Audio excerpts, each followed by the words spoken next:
A ideia aqui nasce mais ou menos 2 anos passados, ora havia um evento de Unoca, caminho estava tendo um total de 25 carros de Orgel em lugar aqui, então mim mesmo a realizar que ensina tanto carro de Orgel na Aruba.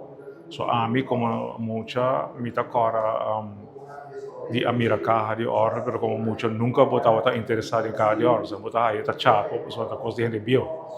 Pero orang apa yang hasil mi sondeo na bota bem realizar mas bem realizar então que tem mais de 100 carros de Orgel na rua. Então a pergunta tá onde dói não tá e que onde carro não tá.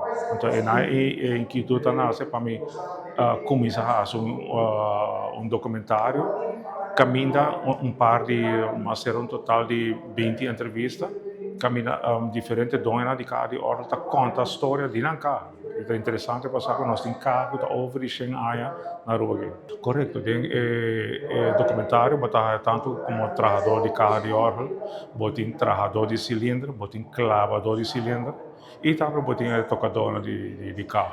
Bom, ultimamente não cresce, é mais, interessa como isso cai, então se um motivo que mais me quer que nós temos que documentar para a seguinte geração saber Kiko está nos cultura e Kiko está viva de nos cardi dona de cardi orgel. E pero tá great para lançar com cai orgel estava viva no passado e com esta avendia e onde nós estamos viver para o futuro. A intenção está para nós sacar tanto no YouTube channel de caso que está de arubamusician.com e também ele está passando de dia de fiesta na Aruba.